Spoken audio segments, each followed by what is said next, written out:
वज़ीर दिफा ने सियासी हरीफ इमरान खान के लफ्जी बॉलिंग से छक्के छुड़ा दिए। कहते हैं नवाज शरीफ समेत सारे खानदान को किसने जेलों में पहुंचाया।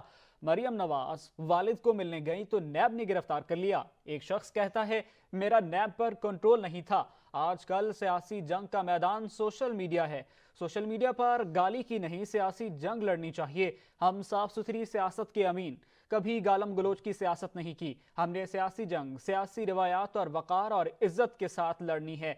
उन्होंने सियासत में गालम गलोच कल्चर को परवान चढ़ा दिया है। बहुत से हमारे साथी ख्वातीन के ग्रुप, मर्दों के ग्रुप जो है वो इस वक्त सरगर्म है सोशल मीडिया पे। कंटेंट जो मवाद वहां पे इस्तेमाल हो रहा हो उसमें एक ज़बान जो है वो सियासी होनी चाहिए। ज़बान जो है, मैं किसी का रेफरेंस नहीं देना चाहता, ज़बान बाजारी नहीं होनी चाहिए।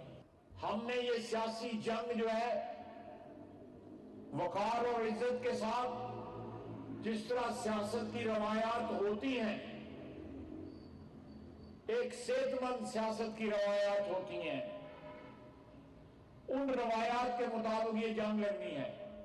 आज जो शख्स कहता है कि नैब जो है वो मेरे काबू में नहीं थी, वो मेरे कंट्रोल में नहीं थी, उसको जनरल बाजवा कंट्रोल करता था।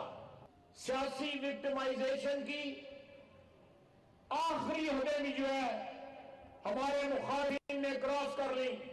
जेल के अंदर नवाज शरीफ कैद है, बेटी मिलने गई है, उसकी मौजूदगी में सुपरिटेंडेंट जेल से जो है उसको नैब ने गिरफ्तार किया।